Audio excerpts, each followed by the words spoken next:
Hello, are you hearing me? Morning, class.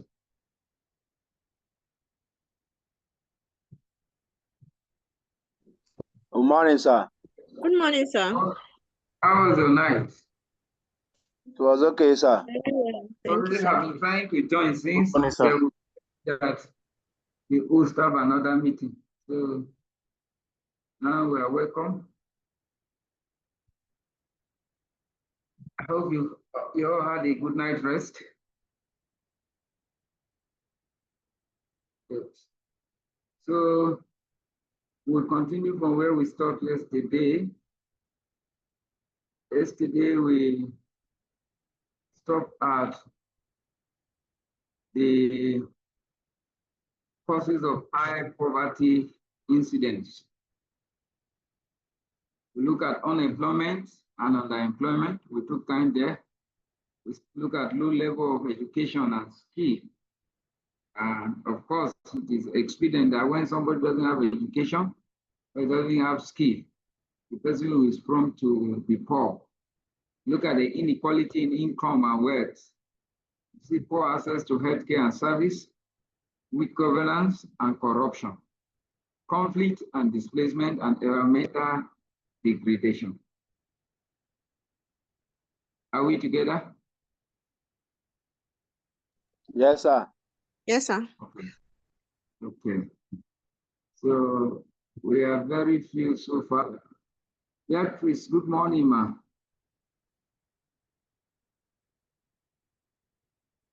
Kevin, Azande, good morning. Desmond, good morning. Good morning, sir. Good morning, sir. Okay, Jimga, good morning. Good morning. Morning, sir. Jennifer Shekwa, good morning. Good morning, sir. Mommy Lucy, good morning. John Ode, good morning. Good morning, sir. Jato Jennifer, good morning. Good morning, sir. Maryhan Adamu, good morning. Nakwana Kaka. Good morning, sir. Nathaniel, good morning. Good morning, sir. Okay, Martha, say good morning. Ondo Emba, good morning. Juliet, good morning. Patience Omudu, good morning. Good morning, sir. Okay, say good morning. Ebukun John, good morning. Tokwase, good morning. Chokoso, good morning. Sir. I've Good morning. succeeded in drawing all your attention to the class. So those of you that are on and you are not in the class, come back to the class now. Funny once again. Good morning, Yes. Doc. Thank you. So we stopped at the causes of high poverty yesterday. Do you remember? Good morning, Doc. Uzoma is in the class, sir. Thank you, sir. Uzoma Dalu, you're welcome. Thank you. So let's quickly look at the summary of the incidence of poverty in Nigeria. So the incidence of poverty is measured by poverty ratio. And this is the ratio of the number of poor to the total population as expressed as a percentage. And it is known as head count. I did say that yesterday. 63% of persons living within Nigeria, that is 133 million people, are multidimensionally poor. When we say somebody is multidimensionally poor, what do we mean?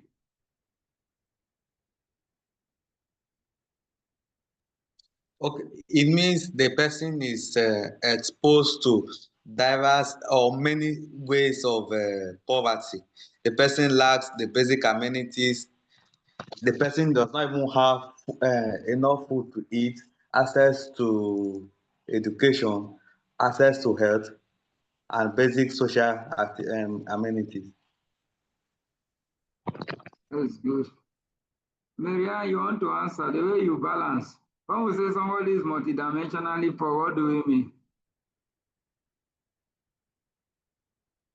Now let's forge ahead. We mean that the person is extremely very poor. Okay. So for those of Yes, us that sir. were in the class yesterday, we say when somebody is multidimensionally poor, the person does not have food, does not have houses, and all the basic amenities are lacking.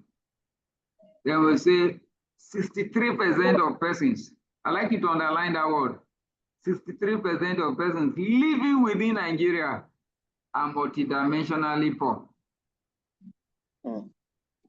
The national MPI is 0.257, indicating that poor people in Nigeria experience just over 1/4 of all possible deprivation.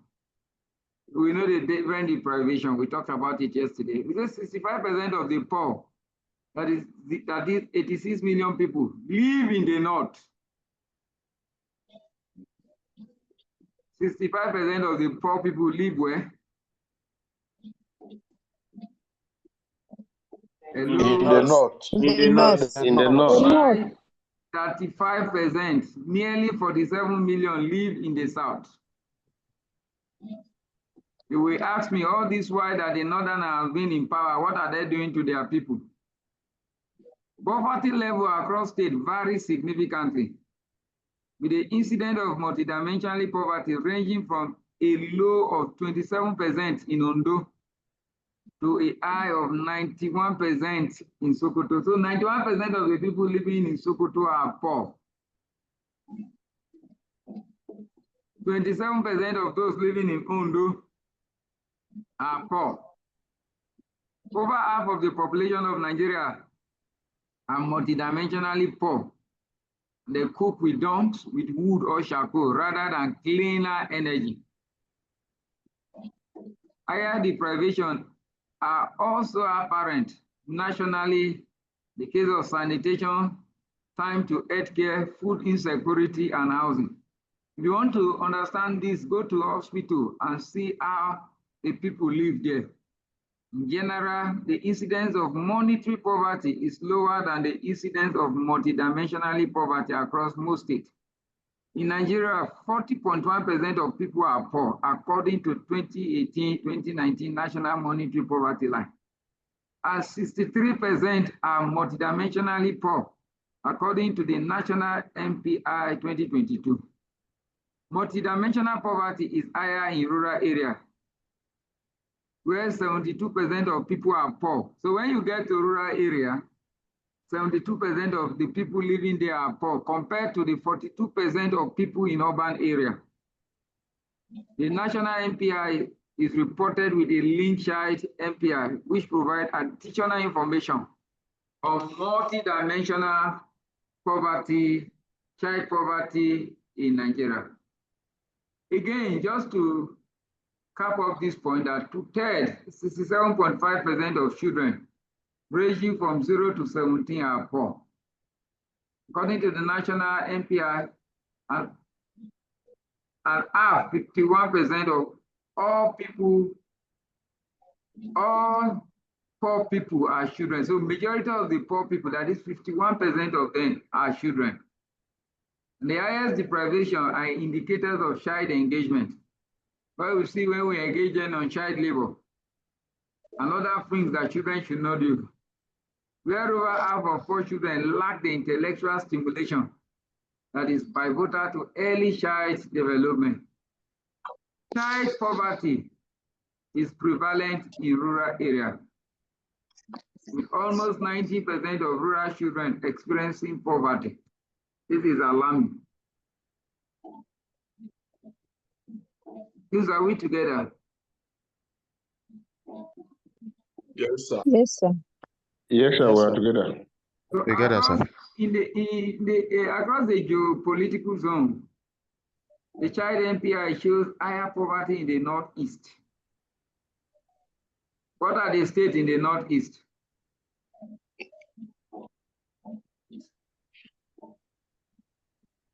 Class. Adamawa.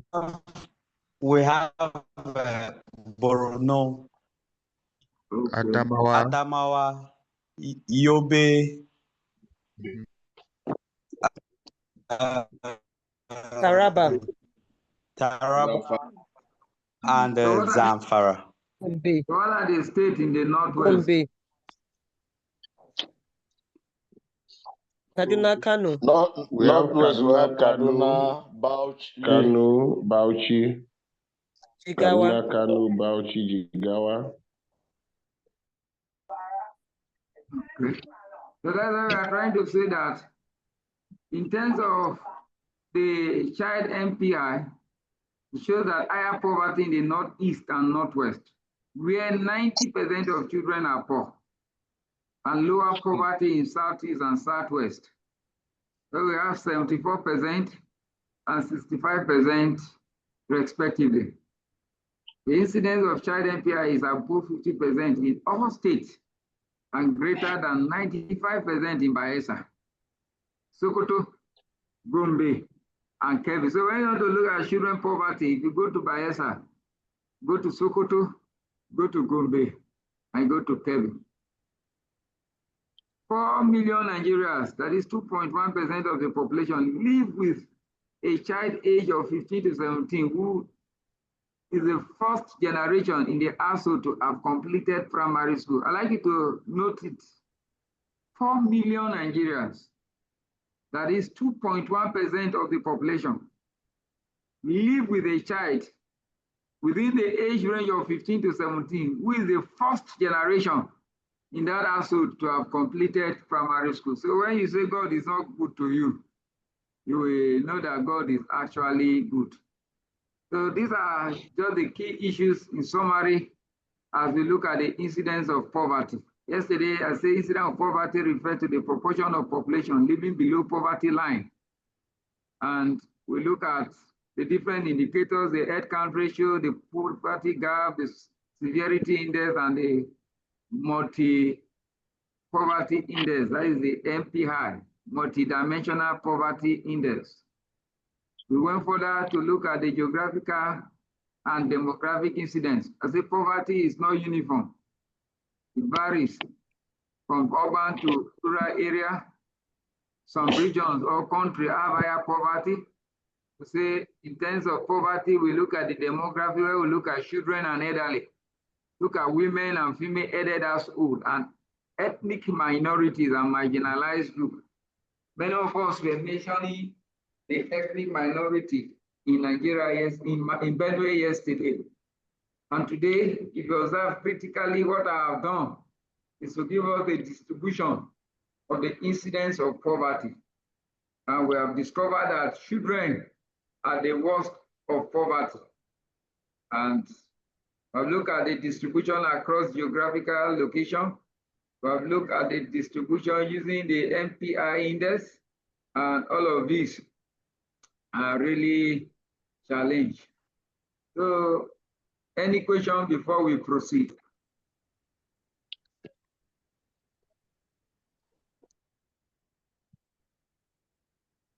Can we forge ahead? Yes, sir. Yes, sir. Impact of poverty on the economy. Poverty affects the economy at both micro and macro levels. When we talk about micro level, we talk about the individual and the household level. Individuals are experiencing poverty. The household are experiencing poverty. These are key challenges. The economic consequence of poverty generally are lack of social mobility, problem with housing, homelessness, and a segregated society. That's the basic economic consequence. Lack social mobility.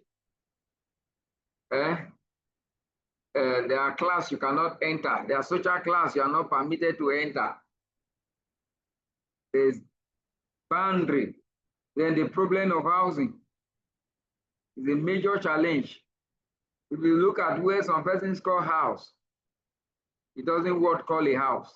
Homelessness. If you want to understand the issue of homelessness, go to Abuja, you see people sleeping on the road, under the bridge and lights. Go to Lagos and big cities. And I say poverty can negatively impact health in a number of ways. Poverty can negatively impact families and caregivers in a number of ways. As with children, adults who live in poverty experience worse health conditions. As I said yesterday, many people that died in the hospital is not sickness, it's poverty. Many of them can't afford their bills. There's higher mortality rates and increased risks of mental health conditions. I was talking to somebody today, and the person told me that she is having depression. And I know the reason for depression. She has been complaining that there's no money. So there's a lot of substances used creating disorderliness in our hearts. Some of the people that are drinking, what they call drink is ogogoro. Child poverty can have serious consequences on children's education and development. I was somewhere yesterday, and I asked the boy, "You didn't go to school?" He said, "Yes." I asked the uncle, he said, "There's no money to send him to school yet." So you can see that poverty affects children's education. It affects their development. The social consequences of poverty include family issues. All of the crises in our homes will be solved when money comes. It's because there are no money, they are not meeting up to the family demand. That is why there are crises. Impact on social and cultural lives. Most of our social life and cultural lives are impacted as a result of poverty. There's a higher rate of crime and victimization. A lot of crimes are going on. Some of the crimes going on are actually not deliberate. They are actually motivated by poverty. Let's quickly look at the micro impact. I say when we talk about micro impact of poverty, what do we mean? What categories of people, or what category of people suffer from micro impact, or what do we mean by micro impact? Let me hear you talk now. I've been talking.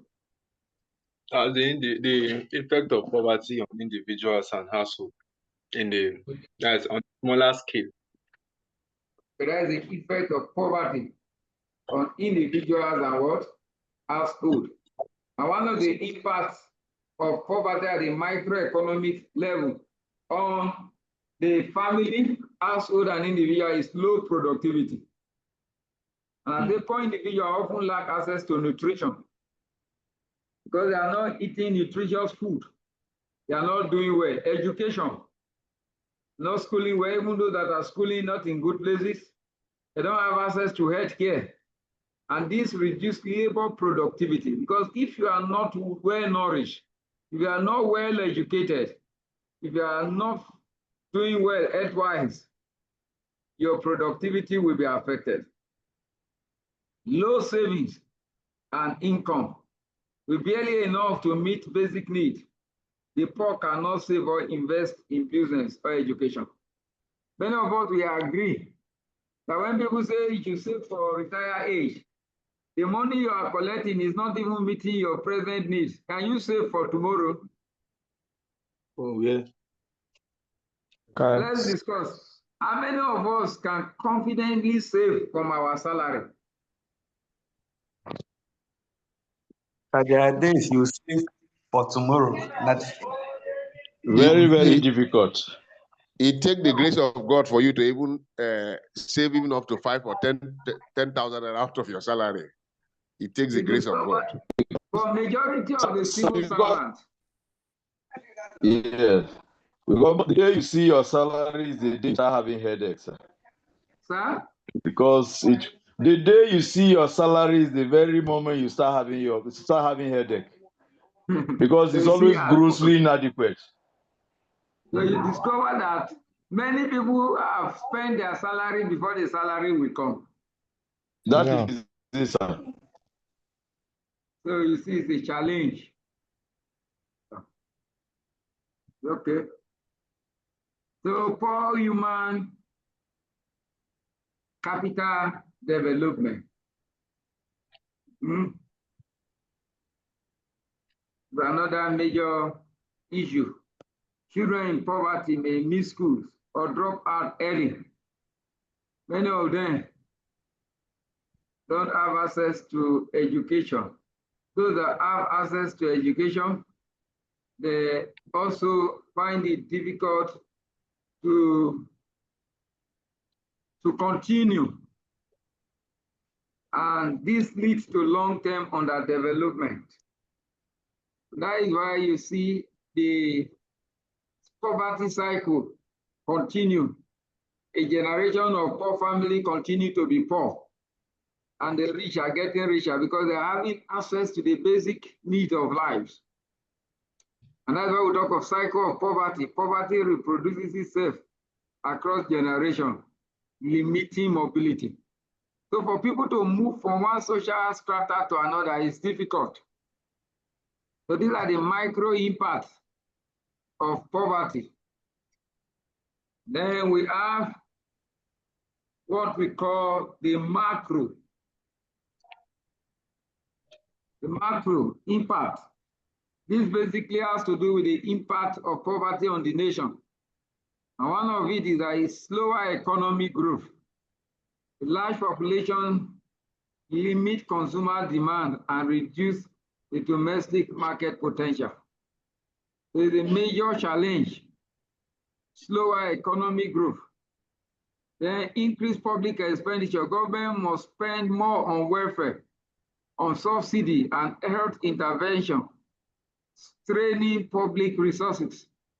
So when there is poverty, we'll start talking about subsidy for food, subsidies for input for farming, subsidies in government intervention in our health services.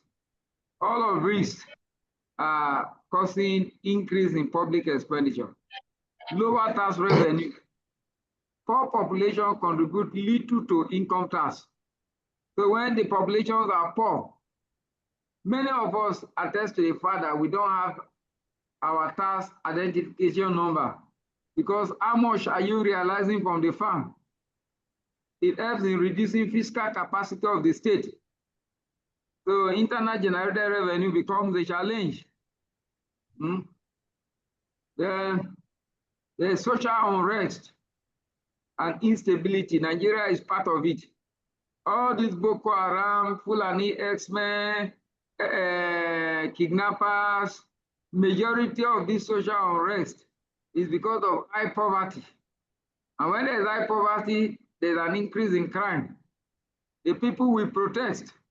There will be political instability, and there will be tertiary investment. People that want to invest will not like to come and invest again. Then there is inequality and polarization. Persistent poverty widening inequality, leading to less cohesive society and fragile democracy. The gap between the poor and the rich will become wide and wide and wide and more. Because in the face of poverty, the rich are getting richer, but the poor are getting poorer. It becomes a major challenge. And brain drain. Talented individuals may immigrate in search of better opportunities. We can see several of our medical doctors, professionals. I know many lecturers that have left the shore of Nigeria looking for something else to do because of poverty. Because of poverty. Any question, any input before we forge ahead? Yes, I have an input. Yes, sir. There was something I was opportune to actually encounter yesterday on my WhatsApp, on a WhatsApp platform. So a friend of mine posted something and said in China and Nigeria to be precise, they're actually working on implementing Chinese language into Nigeria secondary school curriculum by 2026. So in line to what you're actually saying now, as regards to the microeconomic impact, I think this is also in regards to what I said yesterday about the leadership issue, collecting of loans and everything. So I feel the level at which Nigeria is now indebted is now leading to the to acculturation, trying to implement the Chinese culture into Nigeria system. Meanwhile, it is not supposed to be so. I don't know if you're aware of this information, sir. Okay. Now, I'm hearing it, but not too. I've not heard it too well. I just heard something like that. I didn't give attention to it. Okay, because from what I'm hearing that it's already 70% gone. By 2026, it will be implemented. And this is also going to be an issue because it shows on a wider scale that Nigeria is being sold, though, even though it's actually showing that it's an unconscious act now, but very soon it will become something very, very obvious. So I think this is also one of the negative impacts of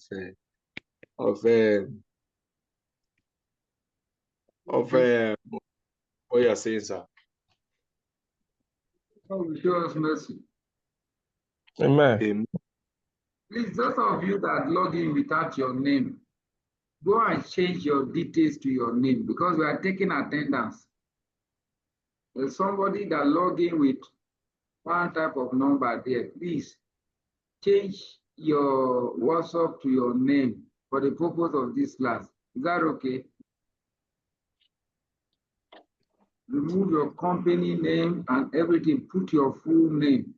The person is not okay. So please do that. Thank you. So these are the both macro and macro impact of poverty.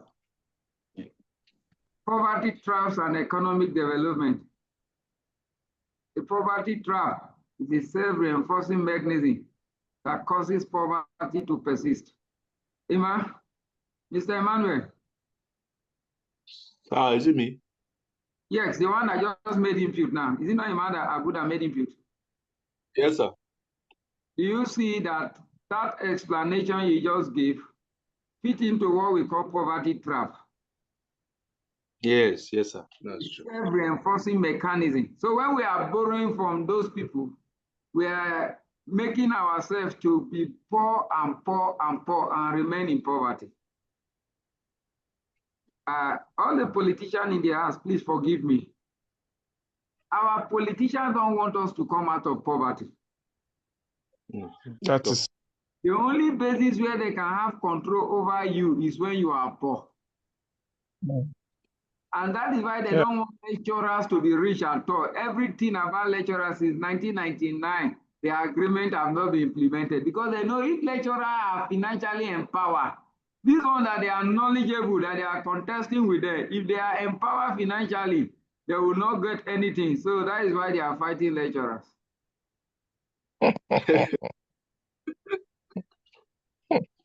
Politicians, I hope I'm forgiven. You are stating the obvious, sir, so that's not a problem. So without external intervention, example, aid, education infrastructure, economies may remain stuck in low poverty and low income. And you see again, you see a lot of foreign aid came into this country and they are still coming, but they are not well utilized. Most of the aid that comes, they were diverted into what they are not meant for. that exactly. And because they are diverted, poverty continues. Yes. So you can see where we talk about poverty traps. Many of us, let's be sincere, we are poor because we choose to be poor. One of the ways to overcome poverty, let me talk to us as individuals, is that you overcome your mental poverty first. Yeah. Many of us think poverty, and when you think poverty, you live poverty. You behave poor. You prefer to be pity. Why must you prefer to be pity? It's okay, let's make progress. What are the characteristics of poverty trap? Number one, low investment in education and health. Do you know that education is an asset? Yes, sir. Yes, Have you sir. heard the word from this generation, the Gen Z, that say education is a scam? How many of us Yes, are? yes, school and They, stuff, sir. they say so, but they are very, very wrong. Why do you Education think cannot be a scam. when somebody finished 2 years ago, no job? Is education not a scam? No. It is so. It's not a It is scam. The person has it, gained knowledge. it is not because the person has gained knowledge from the I school want to get the person and that Get that knowledge from before he's saying that this education is scam. the problem we have is that is the utilization of the knowledge gained from the school. It is not as if Yeah. they don't gain anything. They gain knowledge, but they can't utilize the knowledge. That is the problem. Education cannot be a scam, sir. somebody among us say education is a scam. I want the person to educate us. Who is that says education is a scam? That is In a matter. way, Eh? It's matter. What I tell us, why do you think that education is a scam? When you don't have a job, it's a scam. Why were you educated to wait for government to give you a job? What is your skill acquisition? Eh? You're self-sufficient. When you are educated, it mustn't be that you get a job from the government. Job.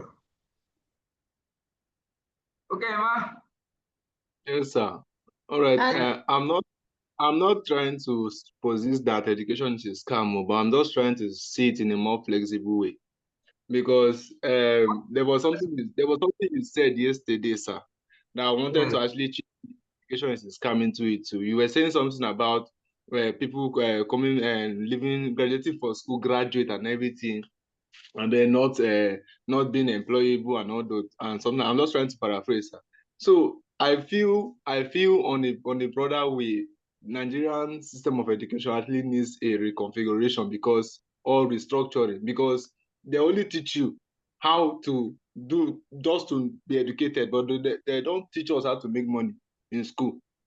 And I feel in other Western education, things like this are also being transmitted, not just the education. We just come to just basically learn how to read and write on the particular field, but we are not taught how to actually make money. And then making money is like the basic want of life, or if not even it, sir. So studying whatever thing we are studying, and then coming out to start looking for something different, it shows that education is a scam in a way, sir, in a way. Okay. Manasseh, Yes, sir. go ahead. Thank you so much, sir. You see, it is true what they are saying, but to a certain level, I So it want is true that everybody to education understand. is a scam. No.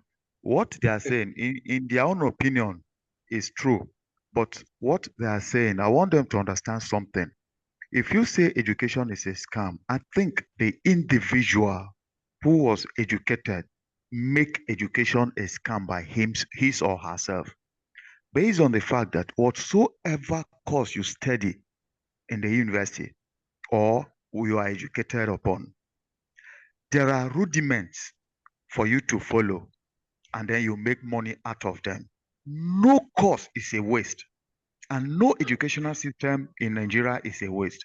The only challenge personally I have is the sponsor in terms of so many of these courses. How, when you graduate, you come out, how then do you start? How then do you begin to grow? If only if there is a soft something that the government can help, immediately you are graduating, you begin to make use of it in order to make sure that you improve on what you have learned in school. Then nobody will begin to say education is a scam. Thank you. So Manasseh, to me, education is not a scam. Manasseh, Yes, sir. should I tell you the first job I did when I left service? Yes. It was a dry cleaning job. Wow. Should I tell you that the money I was earning there, I'm an associate professor today, but do you know that the money I was earning then was far better than what I am getting as an associate professor? Wow. That is something. Yeah. There was no day that I was committed that I will not make close to 20, 30,000 Wow. from a dry cleaning job when there's a constant light. Do you know the problem we have is laziness? Okay. Yes, yes, The yes. problem I in accept. Nigeria is not education. Most of the people that are leaving Nigeria to other countries, what are they going to do in other countries? Cleaning jobs. Majority of them are caregivers. Mm. What they cannot do in Nigeria, they are doing it there. Yes. This civil servant job that he has entrapped us is a poverty mentality.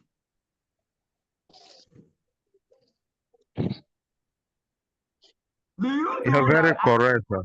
I have students that are doing Uber in Abuja, and what they are realizing in a month from Uber can pay a professor. Yes, But yes, yes. I know a young lady that owns a fashion design center here that left it to go and become a lecturer, and she's regretting today.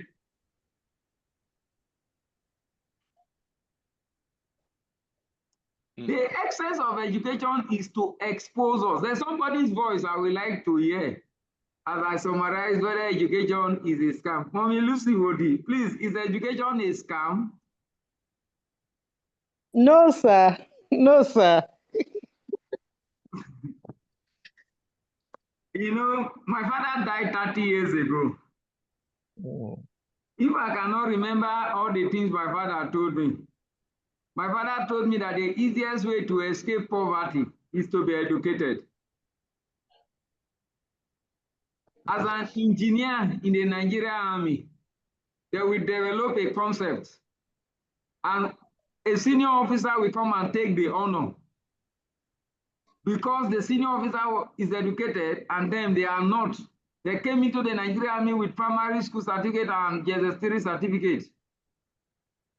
So education is not a scam. If you are not benefiting from education, if you see somebody that is educated doing business, he will do business differently from an illiterate person. That's true. Are we together? Yes, we are. When you say a married woman that is educated behaving like somebody that is not educated, it's because some people education, school passed through them, others passed through school. Some passed through school and school passed through them. Some passed through school, school did not pass through them. That's correct. So when you say our curriculum is not providing for self-reliance, it may not be true, sir. Very, very. I was talking to a student, a graduate yesterday that finished from civil engineering. He said majority of their mates refused to go for 6-month IT. They went to where they will just collect certificate and come and submit. And that was the avenue for them to learn practical things. So is it the school that is a problem, not the individual? Individual. So there is what they call certificate. Okay. And there's what we call certificate. And I told my about waiting you sabi, we give you food to chop. It's like the Bible talk about the 10 virgins, 5 were foolish, 5 were wise. Is virginity the problem? It is what they do with what they have. So go and make use of your knowledge. Don't wait for a government job. You are 55, you are still applying for a job. Did that cost you?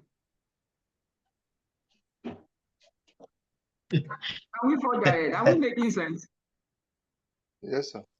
So one of the major characteristics of poverty tribe is low investment in education and health.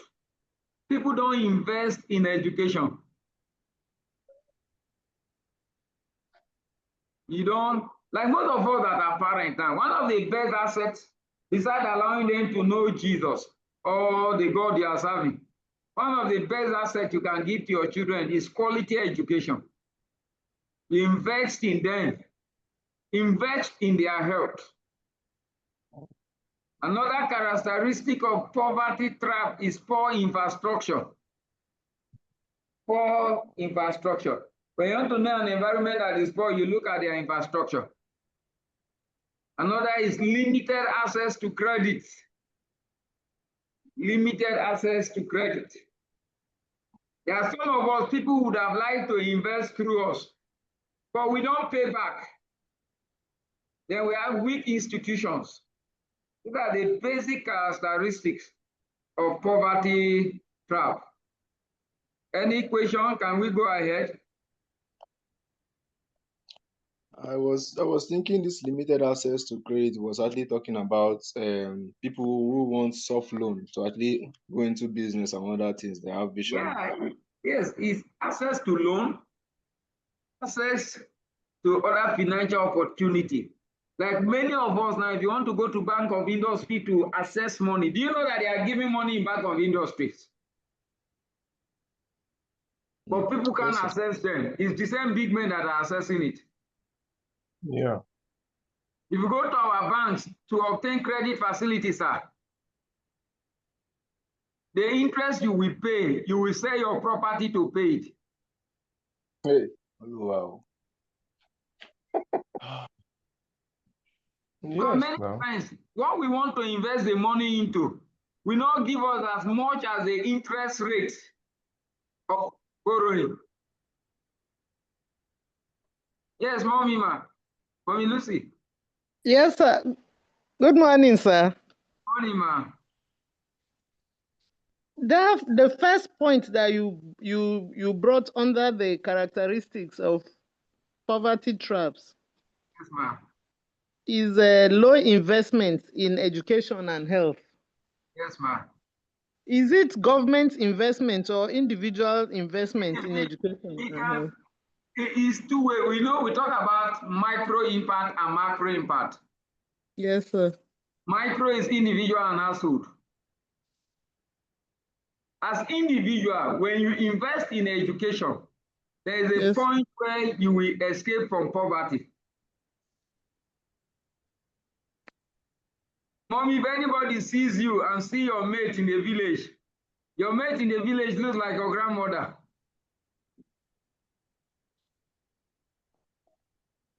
Mommy.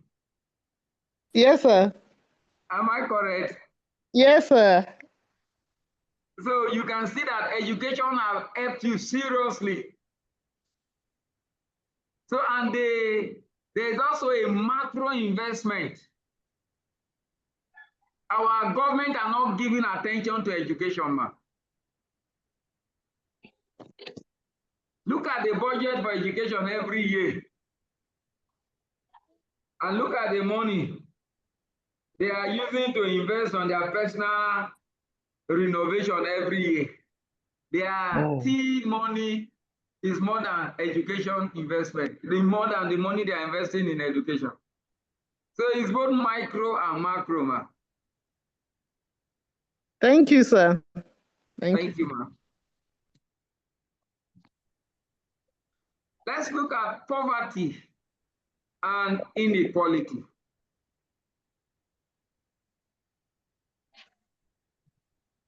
We have talked much about poverty, but they are distinct concepts. Although the terms are often used interchangeably, but they are not the same. Poverty as a state where people lack access to resources, where people lack access to basic needs. It requires to maintain socially defined acceptable standard of life. So lack of access to basic needs is considered to be poverty. But inequality is defined as a condition where people have fewer resources than others in the society. That is what we call inequality. That some persons have more resources or fewer resources than others. What you have, others does not have. That is the gap between you and the person. And it has been noted that poverty may increase even as inequality is reduced. Somebody may become poorer, but yet it does not negate the place of inequality. And it occurs. For example, if reduction in income inequality are brought by increasing taxation to the point where it undermines economic incentive. So when you increase taxation, It may look as if the inequality will reduce, but it will still exist. I think it is possible for poverty to be reduced, even if inequality widens. The gap between one or two persons, the poor and the rich, may be widening, but yet poverty can be reduced. And this has been the case in recent years in the United States, where child poverty has been progressively reduced since 1980s, even though tax cuts have almost certainly widened income differences. But poverty has been reduced. So you can discover that there's a clear difference between poverty and inequality. Please, are we together, please? Mm. Yes, sir. Yes, sir. Are we getting what I'm saying? Yes, sir. Yes, sir. Am I making sense? Any question? I have a question, sir. Yes, sir. So, are you saying that like you said, poverty is lack of access to basic needs? That is, for instance, basic needs in terms of not having money to actually purchase the monetary value of this need. Housing. You remember we talked about the basic need yesterday. What are they? Housing. Housing, Food. Shelter. Yes. When you don't have access to Shelter, those education, things, health. yes, you are poor. Okay, then inequality, from what you're saying, from what me I understood, is a situation whereby you have the resources to purchase this, to have this, access these needs, but it's just that the needs are not made available. Is it? No, that is not what I say. Who will help me explain what I say? Okay, sir. Let me try. Yes. Hello, sir. I was also thinking that these inequalities, they come in different ways. For instance, we have very rich women who are not poor, but then because of inequalities and social exclusion, they cannot even contest for certain positions in the country. This does not make them poor women. Understand what No, I call let me see. Hello, sir. Can I try? Can I try? Let me try. We Let me say try. inequality. Are you Can hearing I me now? try? Please listen to me carefully. Okay, sir. Hear me. I say inequality is a condition where people have fewer resources than others in the society. Abu Emmanuel. Yes, sir.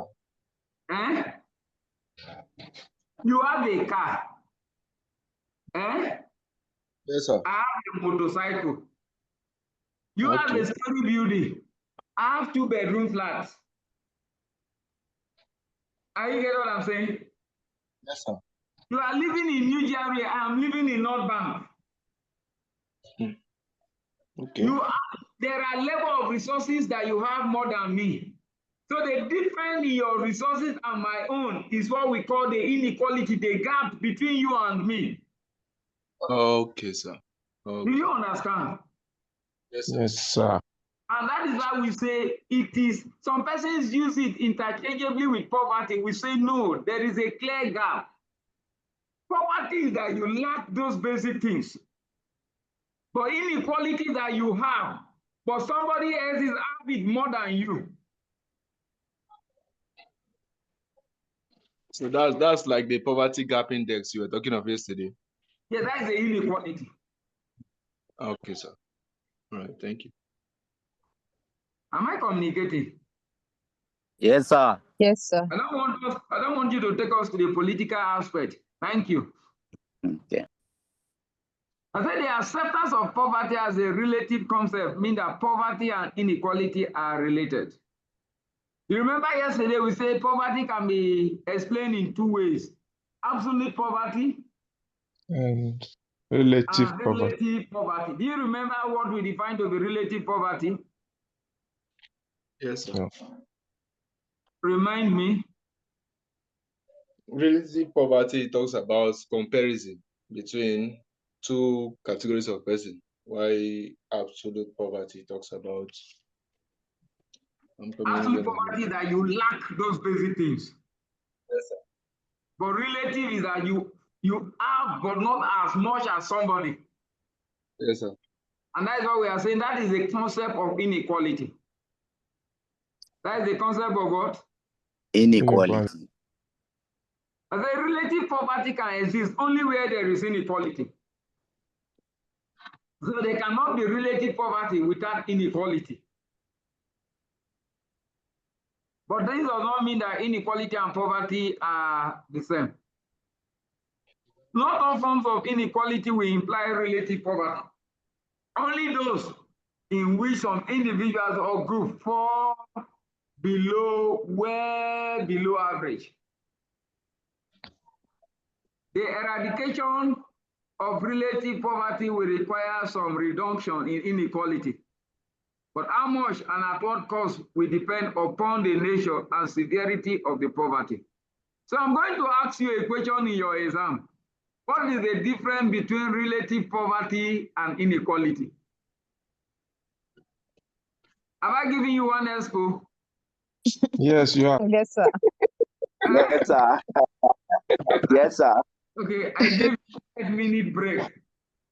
5-minute break. Exercise yourself. The precision is setting in already. 5 minutes. By my time, it is 11:04. By 11:09, we'll continue. Don't log out to.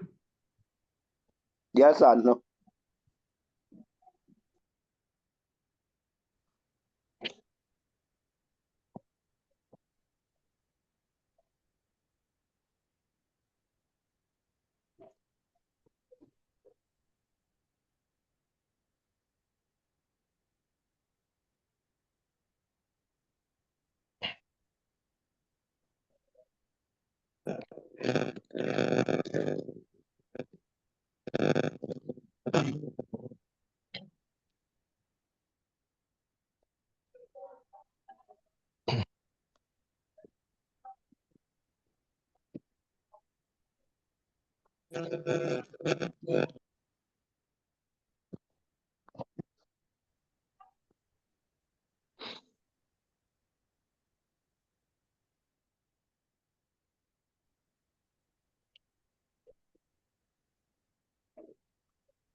You see on still?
Is the lecture still going on? Yes, the lecture is still Then you on. should wait for him now, that you should You not log are out. asked, you are asked to wait for 5 minutes. Yes, 5 minutes is over. Do you think that it's easy to be talking and talking? It's not easy. When I am seeing you and I am Not talking, easy, sir. It's not easy, sir. It's not I easy, am more sir. encouraged. But when I'm sitting in my office talking, I think I'm talking like a madman. Okay, you're welcome back. Thank you, sir. Thank you. So now we are talking about poverty and inequality. You know, when I say I'm going to ask you the difference between relative poverty and inequality, some of you that were sleeping before suddenly woke up from sleep. So there are many approaches to poverty. And we explained those approaches yesterday. Use poverty line, which make distinction between the poor and the non-poor. And inequality of income, that is the gap in your income. Sometimes we define people to be poor. Somebody is receiving 50,000. Another person is receiving 500,000. You see, there's inequality. Yes.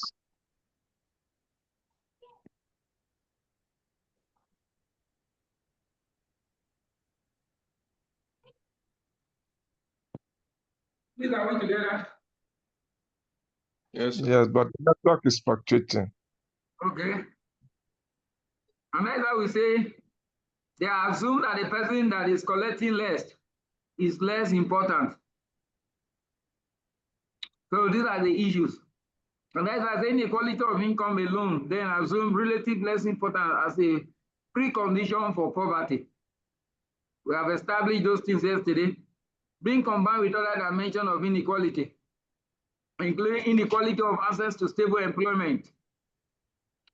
One of the reasons why I don't envy most of those politicians is that you observe that when they are in politics, they are very rich. Just give them 2 years. When they drop from being a member of House of Assembly, they will start coming to look for money from you.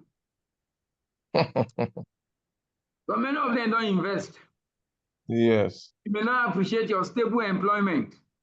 The money may not be as much as you think, but sometimes stability, you know how to plan and invest it. Affordable housing. Why must you be renting a house of 1,800,000 and you don't have your personal house? Quality health care, government services. These are the other areas we can look at inequality. What type of housing, quality health care, and the likes. So these are the issues about poverty and inequality. Any question before we go ahead?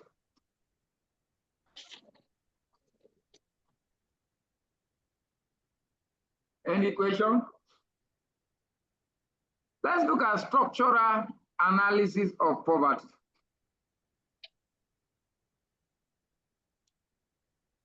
Structural analysis of poverty is examine the underlying socioeconomic system, the institutions and power relations that cause and perpetuate poverty. What are the underlying socioeconomic system? What are the institutions? The power that cause poverty.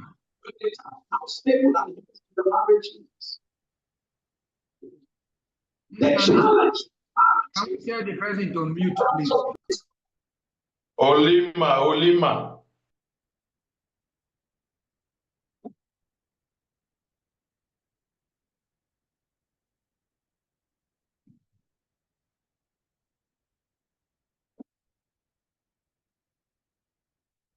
Are we together now? Yes, sir.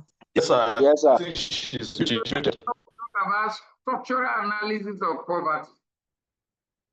We look at the economic structure, the labor market, land ownership.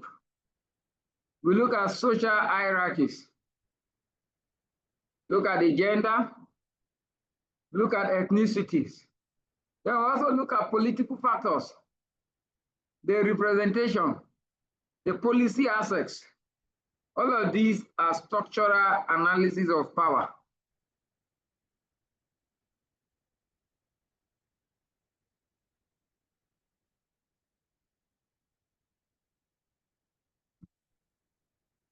The proper analysis of the poor. Proper analysis focus on the characteristic of the poor population. And this proper analysis has to do with demographics, the age, the gender. What are the age category of the poor people? I was explaining the other time that 15 to 70 age range of many people are the first in some community to obtain a primary school certificate. All of these are issue of age. Then gender, we'll be looking at it very carefully again to see which gender are prone to poverty. We look at the geographical, urban, and rural locations. We look at employment and livelihood. Then we look at education level. We look at access to basic services. We look at, and this will help us answer who are the poor, where do they live, what are their living conditions. Very, very key. Who are the poor? Let me ask you this morning before we make progress. Who are the poor?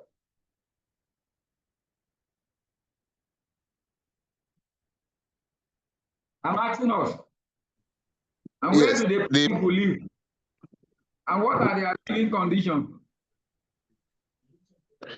The poor are those who are unable to meet their basic need on a day-to-day running. They live among all of us, both in the urban and the rural area.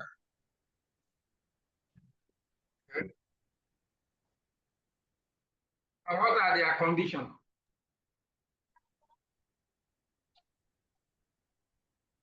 They are strike. Any other person? Abu Emmanuel.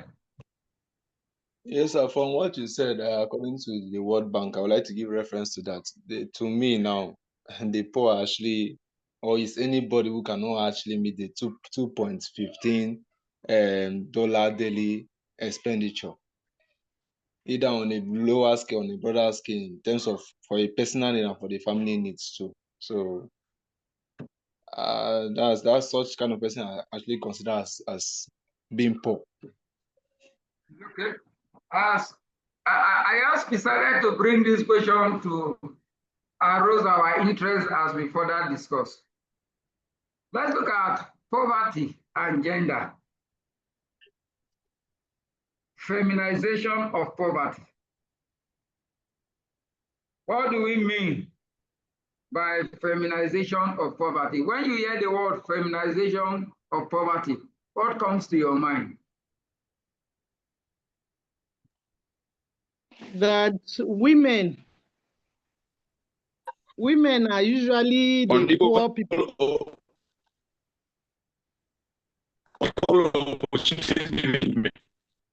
Somebody is talking before. A woman was talking. Let me hear from that woman. Okay, that is not me. Okay, ma. I say women are usually the poor. Okay, women are usually the poor. Yes, sir. Why? A lot of people think that women are usually poor, but I know that the Ogbadibo local government that I come from, most women do businesses, so they are not usually poor. But I know that anytime poverty is mentioned, a lot of people immediately their minds go to the fact that women are usually the poor people. Okay. That is okay. Any other input? Somebody wanted to say something?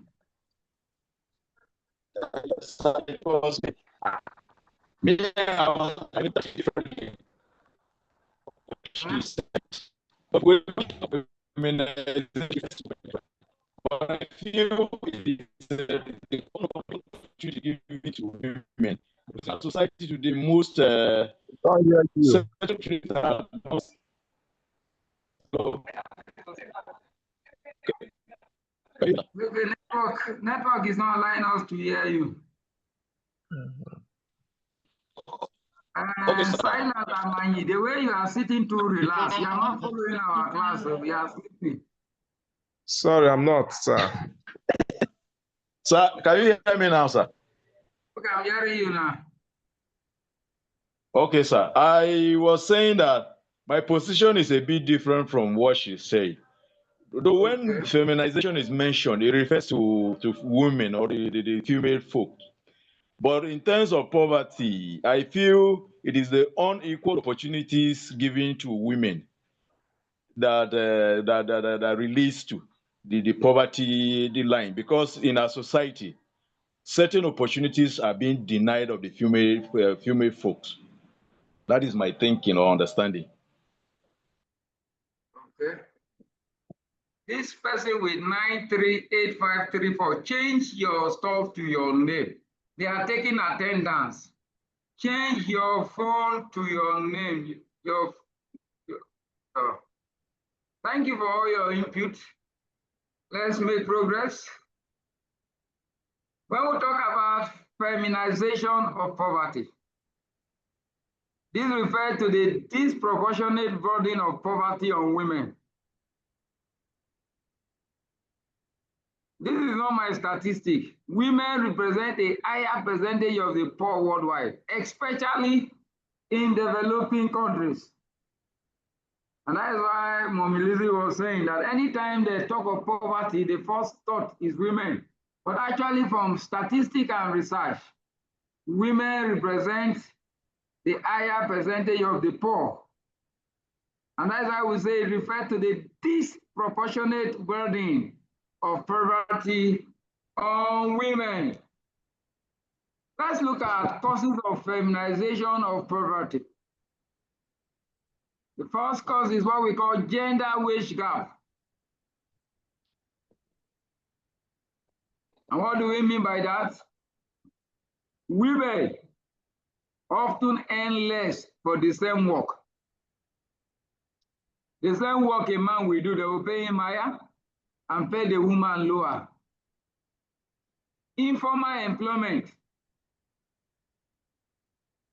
Women are overrepresented in low-paid, insecure jobs. Most of the jobs you see women doing, they are low-paid. Limited access to resources. Women often lack land right. If a woman wants to go and collect credit, they'll say, go and bring your husband. They lack capital. In some culture, they will say every money owned by a woman belongs to the husband. Are we together? Yes, we are together, sir. There is the issue of unpaid care work. Women unpaid domestic labor is not valued economically. Sometimes, I was told a story of a man, for one day, the wife left the baby for him and went out, and the man did not go to work that day. When the woman returned back that evening, the man increased the wife allowances. Because staying with the children for one day was bigger than the work he was doing in the office for 1 month. So there are a lot of unpaid domestic labor. There is educational barriers. Girls may have less access to education, and this affects their future income, their community, their men. Even some of us in this class still believe that we cannot train our female child. Eh? There is discriminatory laws and culture Some of what our customary practices limit women economic participation. So these are the factors that causes feminization of poverty. Please, are we together? Yes, sir. Yes, sir. Yes, we are. Yes, we are. Okay. Any Yes, question sir. or any input? Yes, Women, I have a women, question, sir. Manasseh, what Yes, is sir. your I have a question. Yes, go ahead. You talk about gender wage gap, where you talk of women often earn less for the same work that they are doing with men. I'm a The little bit first question, confused. is it happening? I find it difficult to say yes. Okay. Reason being that, let's say, like the lecturing job, That's a if government you're a job. woman, sir, I don't have a defined salary scale, not minding the gender. okay, this particular one now we are referring to. Example of such is a female footballer and a male footballers. They are not giving them the same allowance. Yes, female footballer and male footballer. Okay. The All male right. When we league, talk about sports, okay. All right. not All just right. sport, Thank you. in most of the private sectors, women are deprived of their basic salary. Okay. They All don't right. pay them the same with their male counterparts. Well understood, sir. Even if some certain parastatal, even if they pay them the same, the allowance is not the same. Yes. Hello, sir. Yes. Sir, I fall on the other side where they are saying that they are trying to disagree with the idea, because there are medical doctors, female medical. For you, listen now, listen. Yes. Any information you are giving us is subjective. Yes. For us to come up with this point, it means that a lot of study have been made. And this is the general practice, sir. Yes. Whether you disagree, I accept your opinion. But for this one, Sir. Yes. Sir. Female doctors, for instance, lecturers, and civil servants have standardized even those women in the military, they have the same explanation, the same pay. So I don't think maybe that one different. Well, if it comes to these menial jobs and all of that, I can say yes, because many women, sir. Yes, sir. Be careful to listen to me before you talk. Don't wake up from sleep to contribute. I've been listening from the outset. You didn't listen. If you listen, you wouldn't have been taking us back again. Okay, sir. Did I explain all of those things? Yes, you explained. You said government salaries are standardized. You already explained.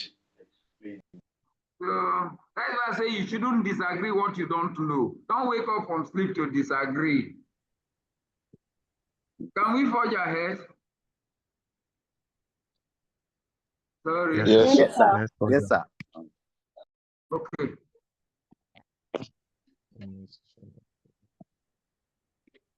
Impact of feminization of poverty. There is high poverty rate among female-headed households.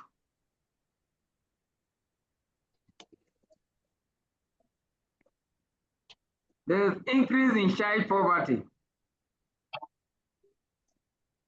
Family households that are headed by a female, the rate of poverty are high.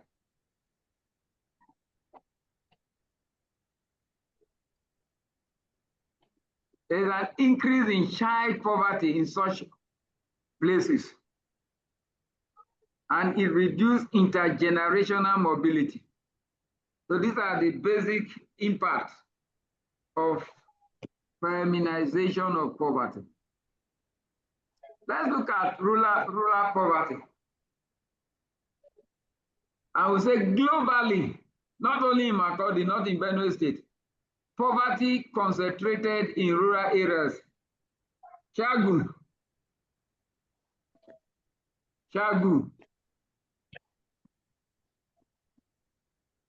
Do you agree that we have more poverty in rural areas? Hello? Yes, sir. Yes, I thought that the question was directed to Chagu. That was why we were quiet. And Chagu was not talking, so let's talk. Chagu have gone back to sleep. When he wake up from sleep, he will start contributing. Yes, sir, it is true that there is high rate of poverty in rural areas. And the reasons, Because their characteristics. Number one, most of the rural people depend on agriculture and natural resources. Do you see what rain is doing to us now?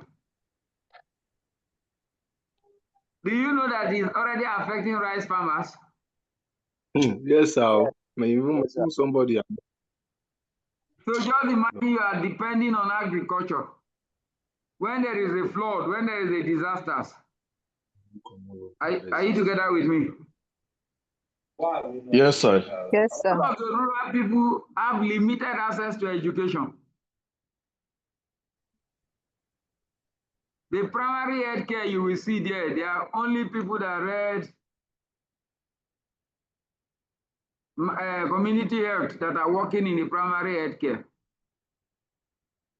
There is lack of basic infrastructures. There is high level vulnerability to climate shocks and market fluctuation. These are the characteristics of rural area. There's always market fluctuations, vulnerability to climate shocks. There is weak institutional support. In most of the rural area, they don't enjoy any support.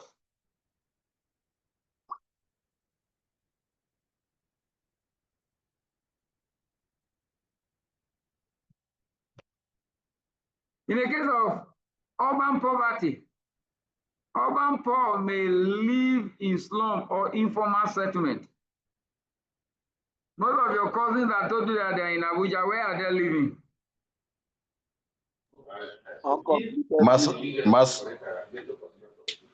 Nepa quarters. Jabi. Some are living in uncompleted building in Jabi. I didn't call any name, but look at my presentation. That urban poor may live in slum or informal settlement. And what are the characteristics? Overcrowding, poor sanitation, lack of service. Most of them, their employment are in the informal sector. They are either street vendors, they are either casual laborers. High cost of living, and many of them are exposed to crime and environmental hazard. These are the issues when it comes to urban poverty. There's a key difference between the rural poverty and urban poverty, just for a summary. The main occupation for the rural poverty, they are agriculture, they are manual labor. Then for urban poverty, they are informal service. Most of them are low-skill jobs. We have infrastructure access. In the rural poverty, there's poor roads. There's problem of electricity. There's healthcare. For urban poverty, they are closer to service, but often unaffordable. Many of them will have access to hospital, but they cannot afford it. For housing, in the rural poverty, they are dispersed. They are traditional housing.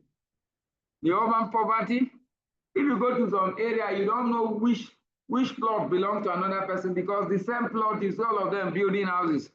They are dense, they are informal settlement. In terms of the income source, For rural poverty is seasonal because since they are depending on agricultural activity and agricultural are seasonal, there is low productivity. For urban poverty, there is irregular sources of income. They are vulnerable to market shocks. And the social network in the rural poverty is strong community ties. There is a ties among the communities. But for urban poverty, there are weaker social cohesion. Weaker social cohesion. Any question before we continue?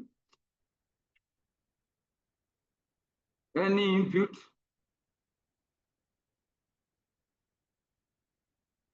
Hello? Hi, sir. Hi, Hello, well, sir. with you. Yes. Hello, sir. I want to make an input. Go ahead. Can you hear me, sir? Okay. Yes. If I want to take us a little, I want to take us a little backward on the characteristics of rural poverty. I just wanted to contribute and add that on those characteristics, Bet Niger and Leslie would have been added on them because these days, as a result of Bet Niger, though it happens in urban areas too, but in rural areas, they are also now so much indulged in Bet Niger and laziness. Most of the able young people don't go to farms again. They just sit and belt and drink ogogoro, which I think is also, it should also be one of the characteristics that is encouraging and poverty in the rural areas. Thank you, sir. Thank you. Any other input? I hope you know that there are educated people that are doing Bet Niger. Yes, I agree. And that is why I say even in urban areas, it is happening. There are lecturers that are doing Bet Niger. But rural areas, yes. The one in rural areas is affecting them negatively. You know, Bet Niger is a glorified form of, what do we call it? Baba Ijebu. Gambling. Gambling. Gambling. Thank you. Pool, sir. Pool. And Bet Niger is a glorified form of gambling. And I tell you the truth. Do you know why many retired soldiers couldn't build houses before they retire? Those years I don't know of now. They will collect salary and go and play and go and gamble with it.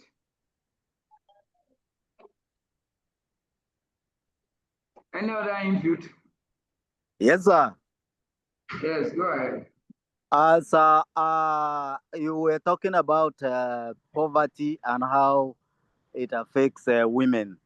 Like this issue of insecurity, disasters, and all of that. Like in the case of flooding, most of the time, these things happen, and it affects mostly women and children.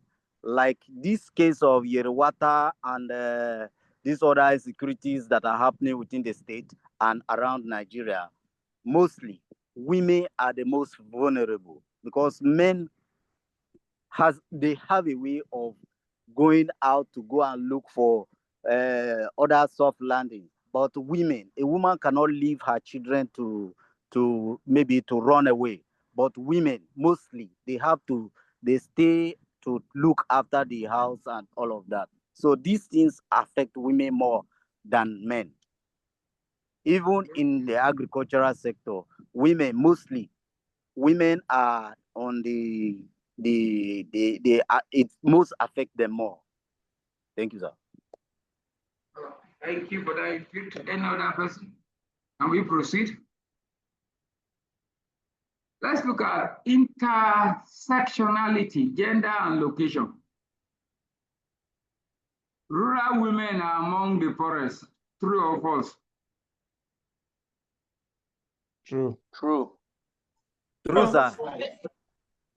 Why do you, Rosemary, why do you think that rural women are among the poorest? But because most of them do not have access to the opportunity that those in the urban areas have. Yes, they have limited opportunity, so they cannot do the loan. Okay, if you look at the screen, I say limited access to land and credit. Limited access to what? And credit. You see some women renting land from their husband to farm. Does it happen? No. No, there's a possibility. We have some husbands that reason from the iNews. So that it's possible that will happen. They are renting us from the husband family to farm. So women have limited access to land. And you know, the extent to which you can farm depends on the access to credit. So when you don't have sufficient land, you will remain poor. There is heavier workload, farm labor and household work. Sorry, I don't want to talk, but there is a people group among us here. There is their women that farm.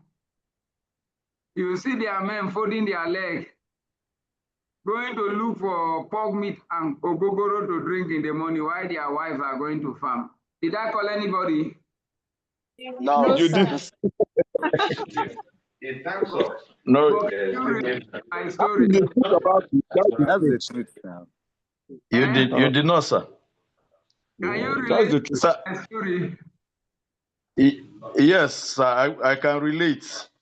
Sir, yes, sir. Sir, I'm sorry. Let me point out, like in Plateau State, most of the women, they are the ones that goes to farm. They are the ones that try to make a lot to keep the house going while the male.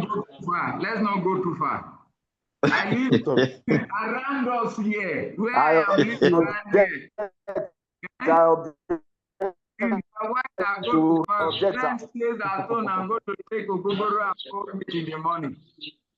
No. Not in Plateau By State, the sir. mention of pork and ogogoro, we already know. So let's not go too far. Let's come home first.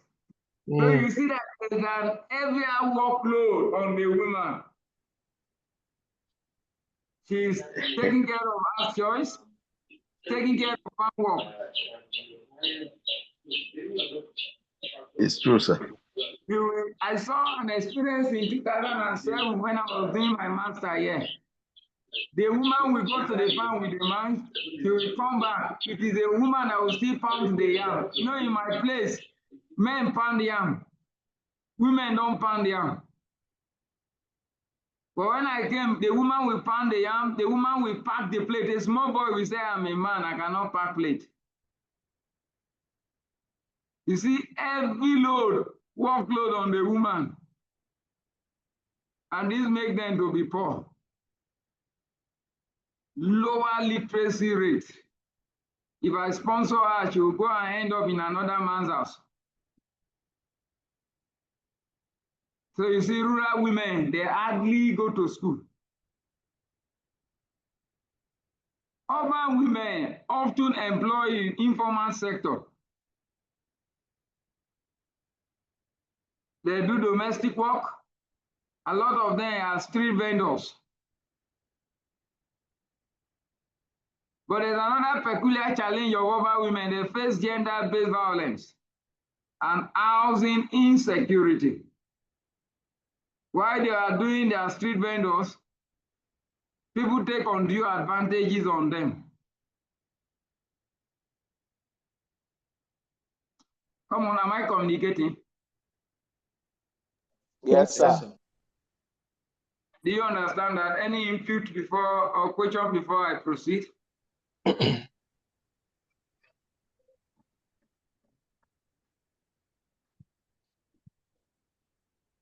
There's policy implication to address the structural and provide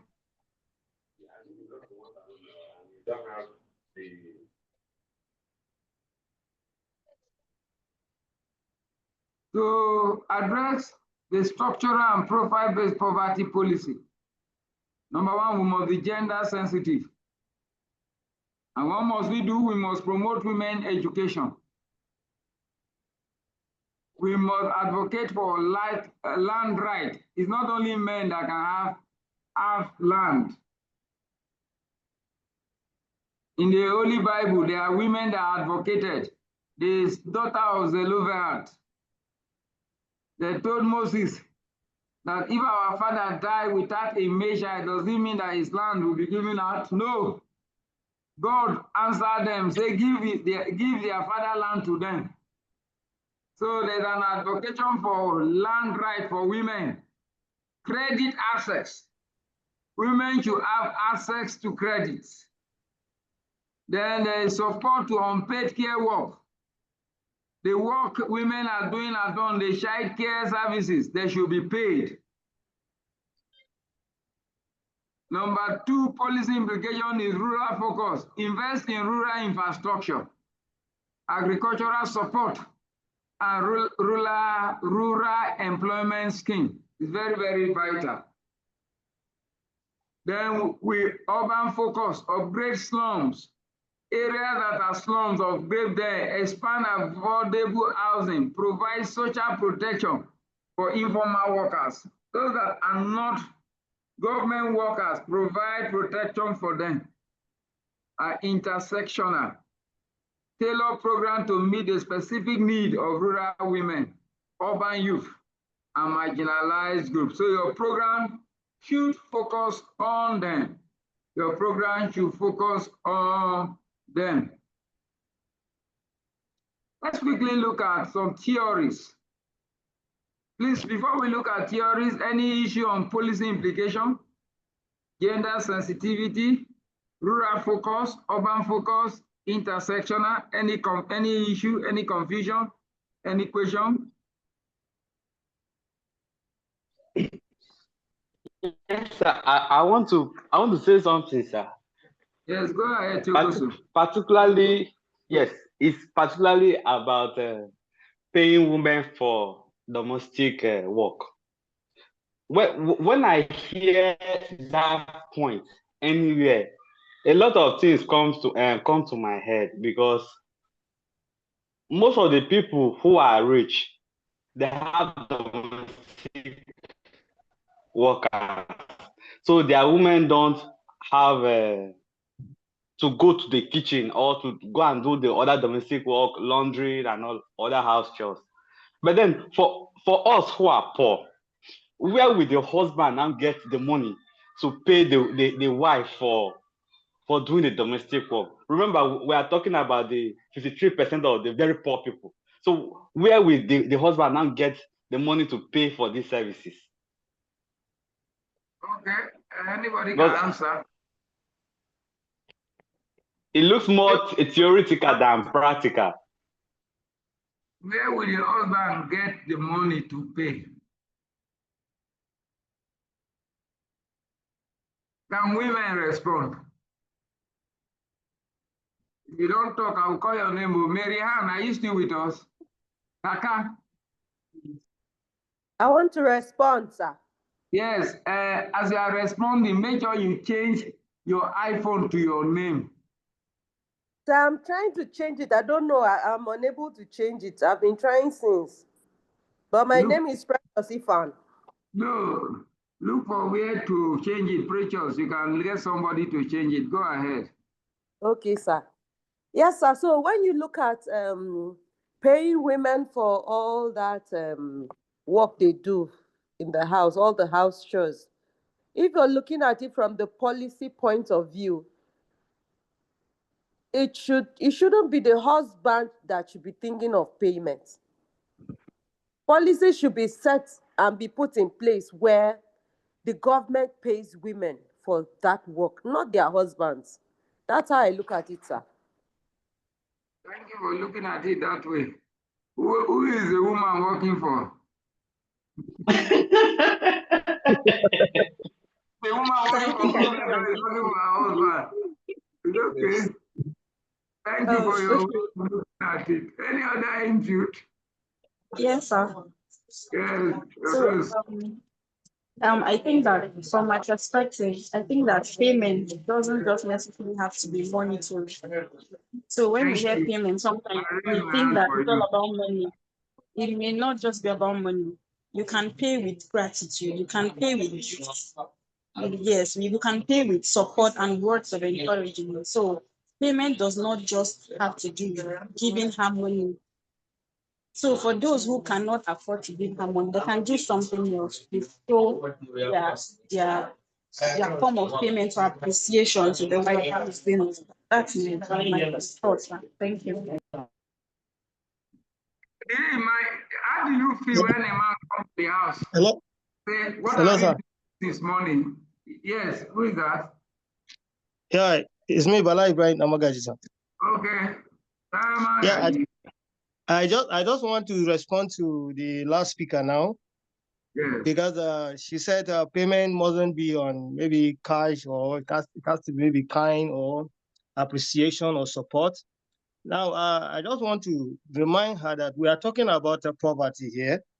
And I don't know where maybe in kind or maybe just appreciation will help in Translate reducing poverty. into reducing poverty. Exactly. Yes, because we are talking of the payment, so that I think we can reduce, it will help in reducing poverty. So I think we should be able to look at that dimension too. Thank you, sir. Thank you. Hello, sir. Hello, sir. Yes, sir. Yes, sir. Yes, I Yes, think I it's have right. a contribution too. It's Manate. Hello, sir. Oh, okay, sir. Thank you, sir. I want to disagree with the last speaker in a bit. I will support Rosemary, because we're talking about poverty quite right. And poverty is also not just about money, poverty of mind, which also affects us, that is separate from money. So appreciation to a wife that is doing house chores or is helping the husband can appease that wife and can spur the wife to do more. It mustn't be about money. So I support her in totality, that appreciation or showing gratitude can help in terming. It mustn't be about money. Thank you, sir. So how does it translate to I also reducing have an poverty? input, sir. Nancy. Yes, sir. Go You ahead. see, this issue of gratitude or whatnot, to me, I feel women should be appreciated not only by gratitude, money should also be involved. You see, a situation whereby you marry a woman, you bring her at home, she doesn't have a job. It is your own responsibility to be paying her. Look, see the money we give these women, maybe the little money we give them, take to buy soup, buy this and that, buy that and this. It's a source of payment. If it's not enough, you can increase it so that at least let her be able to take care of herself and the children. And you also be supporting in taking care of her also. It shouldn't be a situation whereby you only come and say thank you. Every end of the month, you come and say thank you. No, it will not work well. Thank you. You forgot the part where the person asked that if the husband. Hello, sir. I said I think, getting gifts for her. You are not talking about that. Getting gifts for her is another form of payment. You should get something that she doesn't have. Right? Manasseh have gotten it wrong in a way. They said in a situation where the husband doesn't have money. That's why we are bringing this gratitude and all what in. If he doesn't have money, nobody is against giving a wife money. Exactly.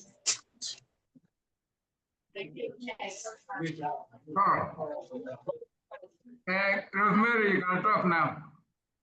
No, so I was saying that I also made mention of giving gifts to your spouse. You could get something that she doesn't have.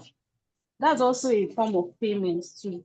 So because someone asked her, what if the husband does not have the money to pay? So that was why I brought it in, that it doesn't have to be monetary. Like payments must not necessarily be. If you get something for a woman, something she doesn't have or something she's been craving for me, I think it's also a form of paying her. For someone who cannot afford to give her cash, like money that maybe she would need to start a business or something, or maybe a monthly upkeep or weekly upkeep. So that's where the gifts and gratitude comes in from the person's question. That's where my answer came in. Thank you, sir. Doshima was raising up her hand. Where is she? Where is Doshima? Okay, Emmanuel, you want to say something? Go ahead.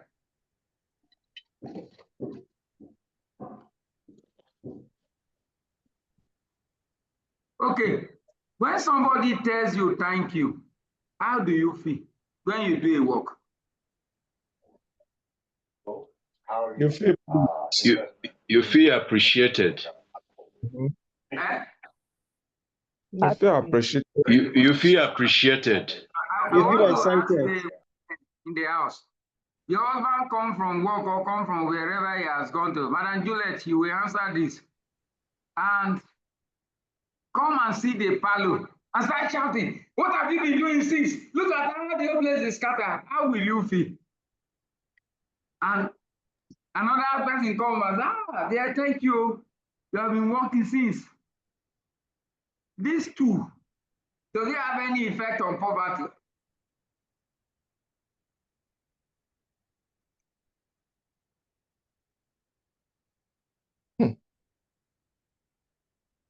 Who is talking? Patience Omudu. Can I hear you talk? I'd like to hear your voice. Madam Patience. Good afternoon, sir. Good afternoon, ma'am. What is the power of gratitude? Good afternoon. Yes, good afternoon, ma'am. Good afternoon, class. Hello. Yes, I'm hearing you. Hello, sir. Can you Yes, hear we me? are hearing you. Okay, my left bad. Okay. Okay. Well, But I the issue on ground, talking about appreciating the woman at home. Before, when we talk about payments, you acknowledge that what they are contributing is valuable. And I feel that for every man, it is inherent in them, to take care of their wife. It becomes another thing when situation is not, all put together well. Every man who considers himself a man and they know the importance of marriage. By the time you're married, I think you have it at the back of your mind that is your responsibility to, take care of your family and now pay your wife. So in the question of paying your wife for what she does, especially if she's unemployed, I feel that for the man to even think about paying the woman, it begins with appreciating what the woman does at home. And if he doesn't consider what she does as important, he might not even think about, appreciating her for it. If the man has, the wherewithal to appreciate her in time, it begins also from appreciating what she does, acknowledging that what she does is important, is valuable, So if the man have the resources, he will do it without even struggle. And again, if the resources is not there, just like one of my colleagues, Rosemary, thanking her, if you acknowledge that what she does is important, it will be very easy for you to appreciate her. When you appreciate what she does, it goes a long way with her. She will understand that if you have the ability to pay her, you will do it without even any struggle. And that by itself, as far as I'm concerned, is payment. Appreciating her for what she does is payment. She will acknowledge it as payment. She will know that how much it takes, you will do it with struggle. Thank you, sir. Thank you. There are keywords you use, gratitude. If you don't value what somebody is doing, you will not appreciate the person. Okay, somebody says that telling the person thank you does not translate to money. But do you know that you can have a monetary value of what the person is doing?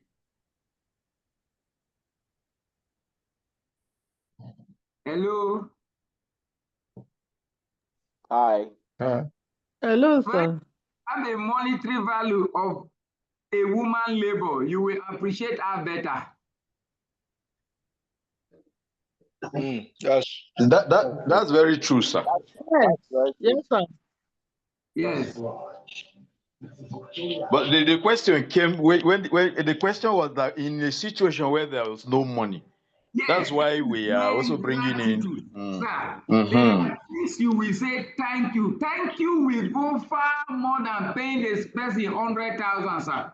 Yes, yes. You can give the Will person be joy. encouraged to do it and do it and do it again. Yes. Do you know when you eat your wife food, even though you are the one that provided the money and say, thank you for giving us good meal, do you know that you back and eat another good food tomorrow? Yes. And even when you don't provide, the woman will look for a way to cook for you so that you appreciate her the more. But you know, when you don't provide and you are eating good food, you are eating stomach ache, bro. It's not consistently. It's not consistently. There are certain times that women go, they don't even tell the husband, but they find their way to take care of some situations at home. Genuine ways, genuine ways. No, that means genuine ways. So if you're a husband that is consistent in showing gratitude or providing, sometimes your wife will, there are certain things they will not even tell you, and yet they have a way they can do it without you noticing. That's what I mean, sir. Yes, thank you so much. Before we go on break, I would like to encourage all men in the class. When you go back to tell your wife, thank you for all she is doing for you, and the children. Yeah. Yes. For some of us that have already been doing, we will continue doing it. Increase it again. If you have been doing it, just buy a gift. When you want to say thank you today, buy a gift and give her. Yes. It's time for break. Oh, we are still raising up your hand. What is the challenge? Maybe that hand wants to say. Maybe the hand wants to say it's break time. Good afternoon, class. Good afternoon, sir. Good afternoon, class. I want to add in something there. So sorry for taking our time. But this topic is interesting, and this particular one, I love it. But I want to add something there. So this thing differs. There are some women, thank you doesn't move them till when you bring out the money. And there are some, they don't value that money. What they value is appreciation, gratitude. Then if we are discussing this, we have to weigh the two. Because there's some of them, they can't tell you. Because of time. Understand the person you marry and attend to the person based on the person's disposition. Thank you. Have a wonderful break. By when we will come back. Thank you. Thank you, sir. Thank you, sir. Thank you, sir. First, you must know the wife you have. Thank you, sir.